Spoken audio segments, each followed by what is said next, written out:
I was not planning to film anything this week because if you watched my previous video, or if you listened to the podcast, I am solo parenting this week. And historically, I can't really do much else except focus on getting through the week. And I think in that episode, I sort of highlighted and detailed the things that I was going to try and do, because parenting my 3 kids on my own is becoming more and more frequent, and I need to get better. And I need to get better at it, I guess. And I go through the same kind of cycle and spiral every time, whether my husband goes for 3 days or 5 days or a week. It definitely gets worse the longer he's away. And there's other factors that contribute, but I can't keep living like this. So now I just felt like I need to talk to you guys if any of you are experiencing this. And let me caveat this. You do not need to be solo parenting. This can just be your regular parenting experience, especially if you're the primary one looking after your kids. Maybe you're a stay-at-home mom, you're alone with them a lot, your husband works all day, or your partner's out of the house all day long. The same kind of thing will apply for you. I think I said in the previous podcast as well, like you do not need to wait until you're on your own to implement these habits. But I just wanted to kind of report back. So if you're new here, hello, thank you so much for being here. You can watch this on Spotify. I figured out how to upload video podcasts. Isn't that fun? And you can watch on YouTube, or you can just listen podcast style, whatever works for you. Either way, I would appreciate it so much if you subscribe, like the video. If you're on YouTube, leave a comment on Spotify or on YouTube to let me know what you think and what other topics you'd like me to cover. Because this is important. I was talking to a friend of mine. I've mentioned Jess Hover's podcast or her channel a bunch of times because I just went on a retreat to LA, to the Very Good Mothers Club. And if you're familiar with her on YouTube, you probably know her in this space, the motherhood parenting space. I was talking to somebody else about this and describing kind of what I like specifically about how she has structured her program. And the thing is, she focuses on the mom as a person. Yes, looking after kids and parenting tips and things are very helpful to your motherhood journey, but there's just not enough emphasis on the mom as an individual and the changes and challenges that she uniquely faces. And that's kind of what I also feel, because I am the mom in this situation and I'm experiencing it in real time. And there's certain things that I found have been helpful, things that are not helpful, and I want to discuss all of that today. So I will have Jess's information linked down below. And if you're in LA, she has like real in-person meetups for moms with kids at her shop. So you should go check that out. Anyway, she doesn't know I'm saying any of this or anything. I don't even know. I just think it's an important thing that she's doing, and I wanted to share. So if you're new here and you don't know anything about me, this is the first time you're seeing me. My name is Julie, and I have 3 kids, ages 9, 6, and 3. So I am not in the early baby stage anymore, but it's sweet for me. Spoke about that a few podcasts ago. Always love me a little baby. We're in the next phase. Not to say it's without its challenges. My 3-year-old still, makes me question my existence sometimes. So we're still, I'm still navigating it in a different way. I'm on the other side in some ways, and I'm still going through it in a lot of other ways. So the previous episode, I kind of set up I spoke about how I was going to set myself up for a better week, right? Where I could have more sleep, where I could kind of just dial it down, say no to things that I didn't absolutely have to do. And I want to kind of review. Now it's Thursday. That week started Monday morning. What have I gotten right? And what have I gotten wrong? And what did I do? So one of the things that I spoke about on that podcast was that I was going to write myself a list where I could see it, put it where I could see it, of kind of my bedtime non-negotiables. So I have that list right here. If you are watching a video, you can see my my very simple list right here, and it's got my bedtimes that I spoke about, having an alarm for bedtime, 9, 9:30, 10. It has only decaffeinated tea after 6 p.m. I mean, I'm not even joking. Read before bed, bath with Epsom salts. Doesn't this sound lovely? Workout every day, gentle movement, prepare dinner to eat at 6 or 6:30. All right, so what did I get right? I don't know if I got any of that right. I got some of it right. So in bed at 9:30. It's been variable. Last night I was in bed by 9:30, lights out, because I had a child sleeping in my bed, and the longer that I keep the light on, the more that they're going to stay awake. And the night before that I went to bed at 10:30, 11 o'clock. So it's been up and down. I definitely feel the difference when I go to bed an hour earlier, that is for sure. Mint tea, haven't really done that either, but I haven't been drinking caffeinated tea after maybe sort of 5 p.m. So I feel like that's a win. Reading before bed, back and forth. I've been trying to read during the day as well sometimes. I'm not the most consistent, but I am getting better, but I'm not reading very much. Bath with Epsom salts. Doesn't that sound divine? Have not done that yet. I have the Epsom salts. I even put some in with my kids in the hope that maybe they would fall asleep more easily, because it's like lavender and chamomile, and like it is very pungent and like relaxing aromatherapy. So that's kind of the sort of thinking behind it, that it relaxes your body. I personally have not had a bath yet this week. And yeah, if I get to shower, I feel happy about that. And working out every day. I worked out 2 days out of the 4, and proper dinner. Oh, that was a dinner for me. Yeah, I've been better at that. I've been trying to eat when they've been eating, and it's definitely helped with not eating like junk food late at night. So that I feel like I've been good at, the eating a proper meal. I spoke about in the previous podcast that I tend to skip dinner because I'm trying to get everybody organized, or I'm trying to clean up. I'm trying to get the baby to bed, or the 3-year-old to bed.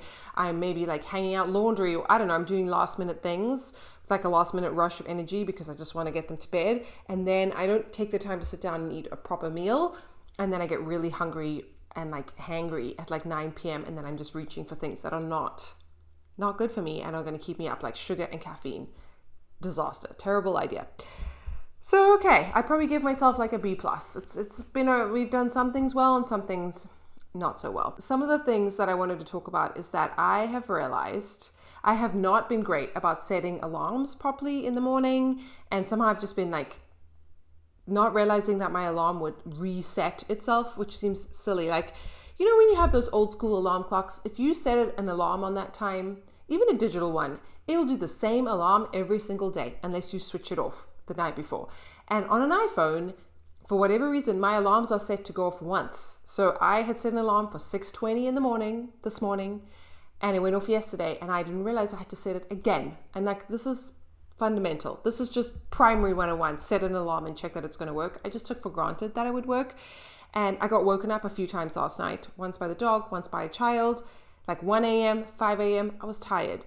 And like after the 5 a.m. wake up, I was trying to just rest for a bit until my alarm went off at 6:20. Well, fun fact, I checked my phone and it was 6:55, and I need to be up, preferably at 6, but 6:30 at the absolute latest.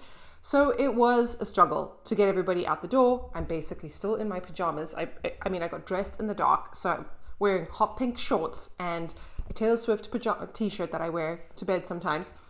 It's a disaster. It was a disaster. And I just felt incredibly defeated this morning. I felt very frustrated. We almost set off our alarm by mistake, which I think we're renovating our house, and I think one of the builders didn't shut one of the doors, and it started to set off the alarm. So it like gives you this warning, which thank goodness it does, that it's going to start ringing if you don't type in the PIN or whatever. I didn't know the PIN. My son knew the PIN. He got all anxious about it because we've had an incident where a fire alarm has gone off at like 3 a.m, and he's never forgotten that. And it's like scarred in his memory, even though the smoke detectors were basically just faulty. There was nothing wrong. There was no actual fire. So he knows the PIN, thank goodness. I think I have it written down somewhere, but anyway, so we're dealing with that. My husband is now on a different time zone. I don't know if he's going to be awake, what he's doing, but I need him to help me with the alarm because I don't know how it works in a crisis situation, and he usually just plays with the keypad and figures it out, and I'm too nervous to do that and then set off an alarm. Plus we have to get to school. My 3-year-old, who knows what she's going to do, wild card. It was just a bit of a nightmare, and I just felt so defeated. I felt like I should be better at this solo parenting thing. Heaven knows I've done it enough, and yet I don't know, I was just very down on myself this morning, feeling just like a total freaking failure, if I'm honest. Like, why can't I get this together? Like, my husband seems so fine to look after the kids by himself. That's a whole other story. I mean, he doesn't really look after them when they have to go to school. He's usually looking after them. Actually, it's rare that I'm gone, but I have been gone. I will be going twice this month for the weekends. But that's rare. I mean, that is not normal. It is usually 95% him leaving. And it's not nice for him either, having to deal with me moaning and whining and just needing someone to talk to. And then I felt better after I spoke to him, and he helped me with the alarm, and we kind of spoke things out. But what came out of this whole situation is that I need my kids to help me a bit more, especially the older one. I have a 9-year-old and a nearly 7-year-old. They are very capable of doing things. And I pride myself on having children that can do basic stuff, like, can they operate a dishwasher? Can they do the laundry? Can they unpack the dishwasher? My 6-year-old, she's really into cooking. She can make scrambled eggs. She can make toast. With directions, she can make dinner. With a bit of instruction, she can make dinner. She can boil pasta. I mean, I just have to be careful she's not going to burn herself or something. But like, she's very capable. And my 9-year-old is even older and more capable. He just doesn't want to do that kind of stuff. So what I've been finding really hard is that I have to tell him over and over again to do the same thing. And, every day is the same. There are basics that need to happen every single day. So I decided enough is enough. I don't know why I didn't think about this sooner, as soon as they could read, basically. So it's been a few years I should have done this. But I think with my husband traveling more and more, we need to get better at this. And also speaking to him, because when he is here, he and I, we both do a lot for the kids, and I feel like we are taking away opportunities for them to learn. Do they want to open all the curtains in the morning, or unpack the dishwasher, or put away laundry? No. If your kids want to do that, I love that for you. And if they're in the right mood, yes, they will be helpful. But is this something I can rely on when they're tired and they've just woken up? No, I don't want to do it. Neither do they.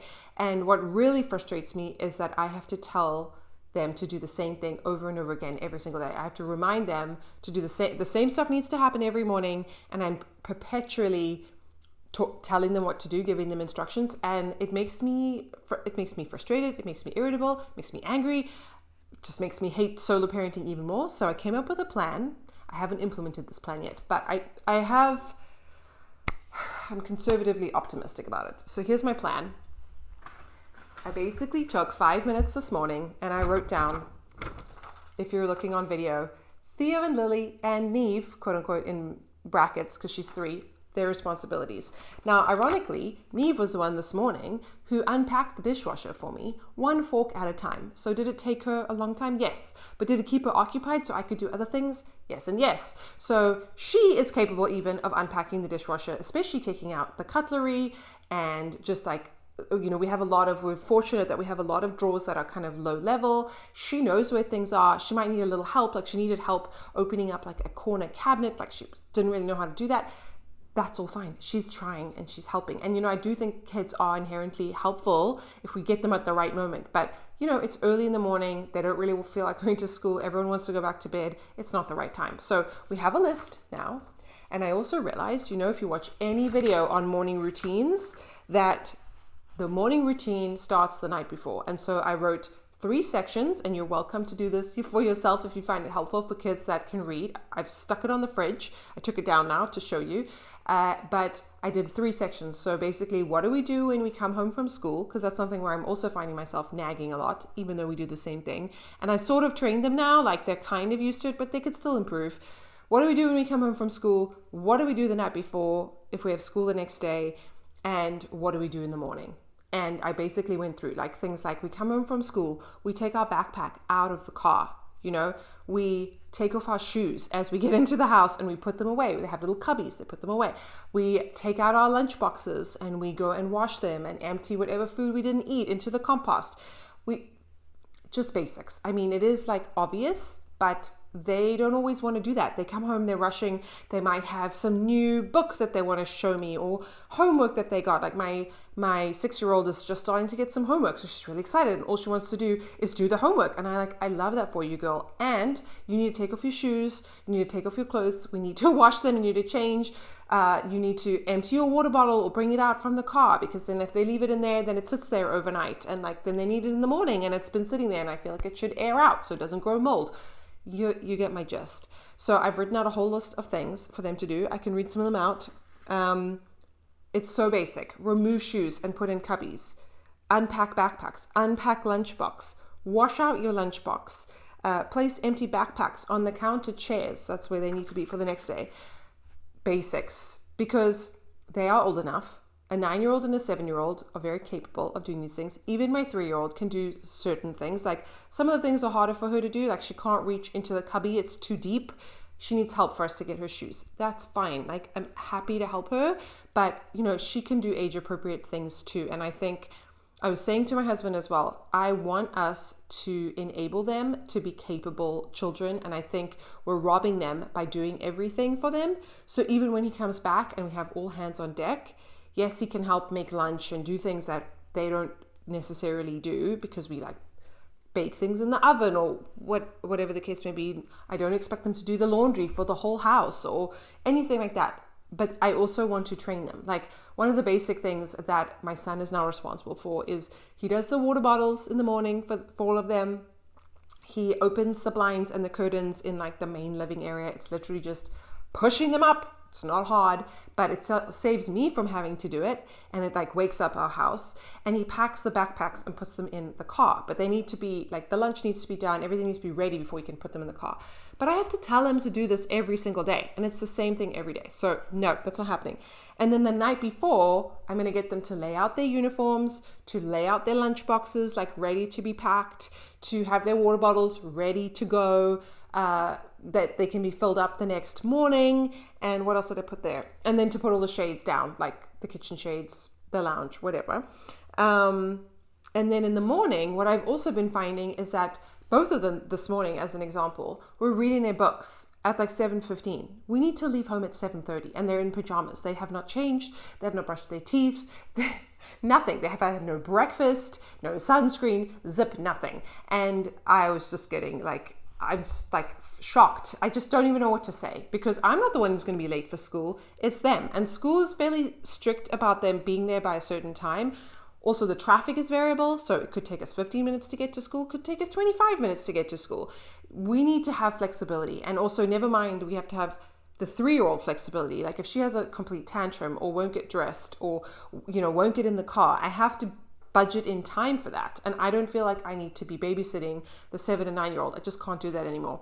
I'm convinced that people that have large amounts of kids, if they are taking them out to school, I mean, I know a lot of families with a lot of children, like I'm talking like, I don't know, 5+, but I mean, a lot of children could be 3, could be 2 kids, could be 3 kids, 4 kids. If you're trying to get that amount of children out of the door, like the older ones have to become more responsible. And by no means are we getting them to do more than is age appropriate. These are very basic things that if we all just did a little bit of it, it would make the morning so much calmer.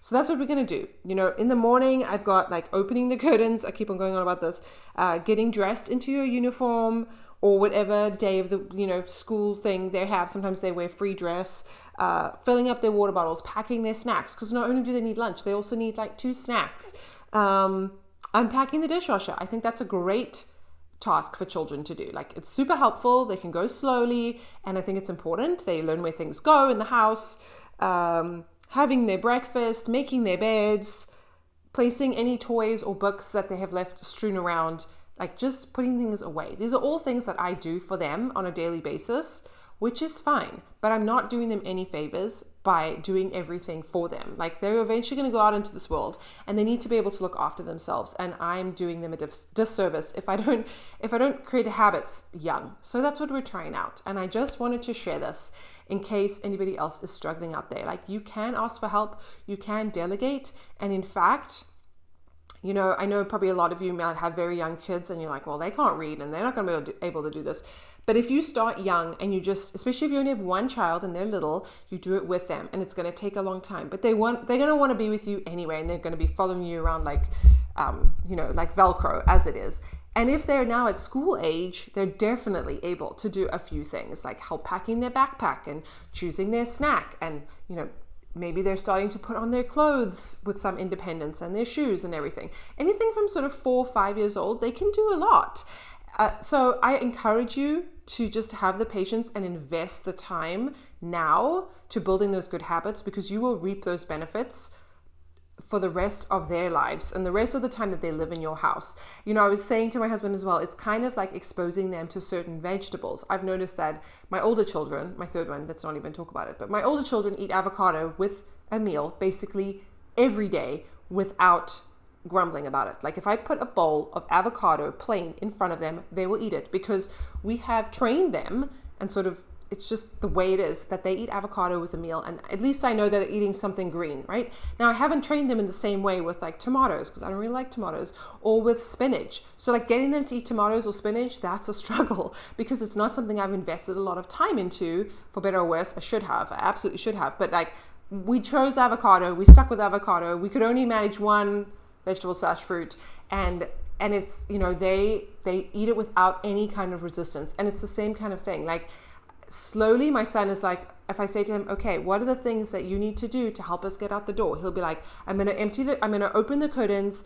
Maybe he'll empty the trash or take the trash out. I'm going to get dressed, and I'm going to fill up the water bottles. Okay, great. So those are 3 things that you were doing automatically without me really telling you. And now I'm going to use my trusty printout here that's going to be on the fridge to prompt them. Go and look at the fridge, see what you need to do. And I hope it will motivate them, because they'll have a checklist. I think some of the time I'm being too vague. I'm not being specific enough. And I'm also having to repeat myself, whereas if it's up there and they can read it. My 6-year-old's, she's new to reading, and she's super excited that she can read things. So I think she will like it. I mean, just remember to put it at a height that she can see. And we'll see how it goes, because I am struggling. That's why I look like this. I'm not all dressed up and fancy for this. I wanted to just show you, like, I'm a beaten down person this week. I'm a beaten down mommy. And, I think I'm just personally feeling extra tired, and I really have to be paying attention to looking after myself. But at the same time, I also need practical tips and ideas of how to run my household more efficiently with less energy on my part. And I don't want to be this martyr. I don't want to walk around saying that I've sacrificed everything for my children. My children didn't ask to be here. That's my fault. So I really want to make our household a happier one. And I hate the mornings. It's so stressful, and I don't want to do that anymore. I don't want to hate the time I have with them. So if this was helpful, I hope it was. Let me know in the comments. Give this a thumbs up, subscribe, follow along on Spotify or wherever you get podcasts and videos, and I will see you in my next one. Bye.